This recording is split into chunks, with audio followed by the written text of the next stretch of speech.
to my developing philosophy of mathematics. As a teacher, your students become some of the most important people in your life. Every day will be a new journey with them because each child will learn in different ways and at different paces. This idea applies to all subjects, but I believe it to be most relevant to mathematics. Because I know there will be a wide range of mathematical knowledge and abilities in my classroom, I have to be prepared to accommodate how each child learns best.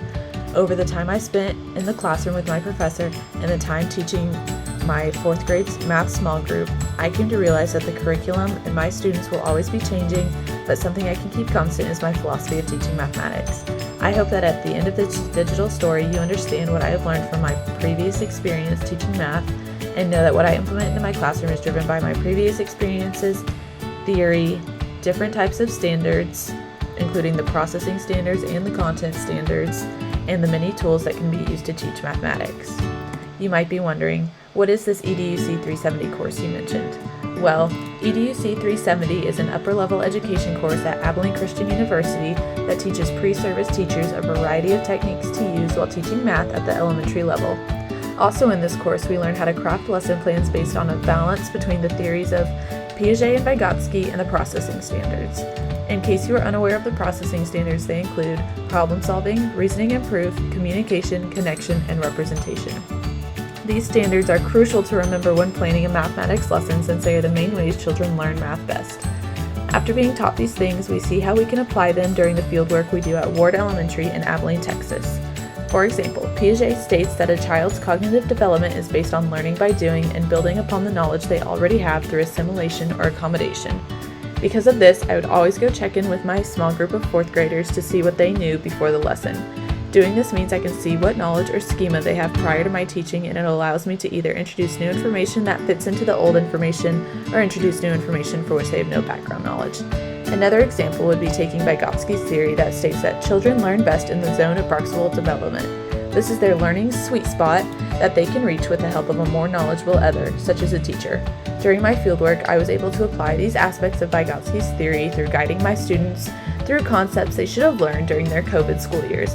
It was my job as the more knowledgeable other to guide my students into their learning sweet spot, as well as get them to collaborate with others in the group that may also be more knowledgeable than them.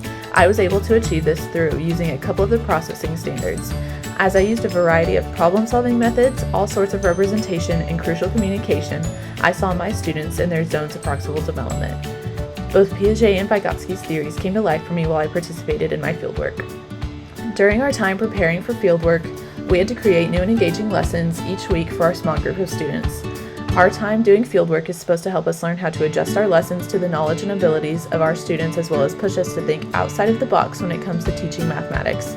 It is crucial to pay attention to your students and be equitable with instruction, giving each student what they need. As a teacher, this is something you'll always have to keep in mind because you will have students who struggle to understand and students who excel or are ready for something more difficult. I saw this in my small group, and I anticipate seeing this much more in the future while teaching mathematics. I believe that learning math should be fun and engaging for students, so I would push myself to create lessons that included visuals and different tools for learning math. Each of these things may vary as the curriculum changes, but their effectiveness will not. In the field, I saw my students struggle without having visual representations of what they were learning.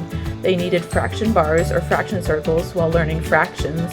They needed a number line drawn out when they were learning how to add and subtract time.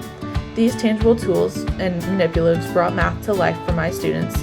I frequently heard them say things like, "This makes so much sense now," or "Can I try and show you using whatever manipulative we were using that day?"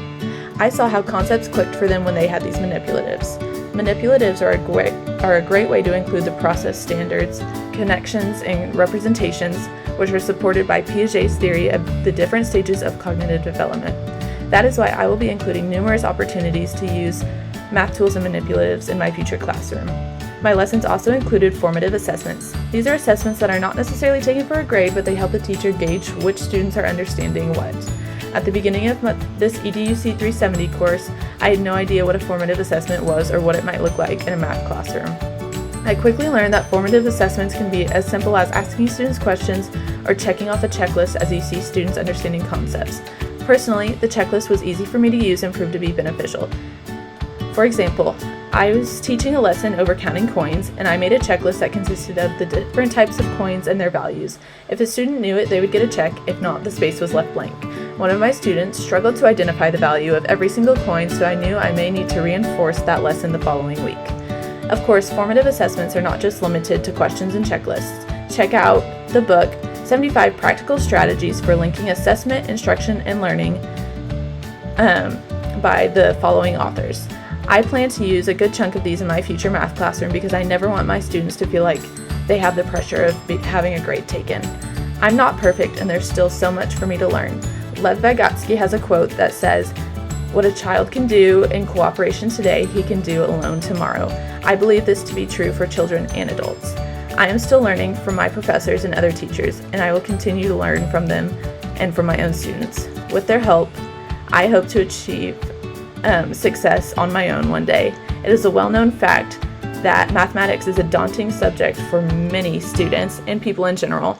For me, it is something that I enjoy learning and doing. My hope is that I am able to help students see math as conquerable and fun by using what I know, have learned in field experiences, and will continue to learn in my career. Since I know all students do not learn the same, I am prepared to be adaptable and adjust my teaching or lessons according to the theory, standards, and tools of math that I know to be beneficial. Thank you for listening, and thank you for watching.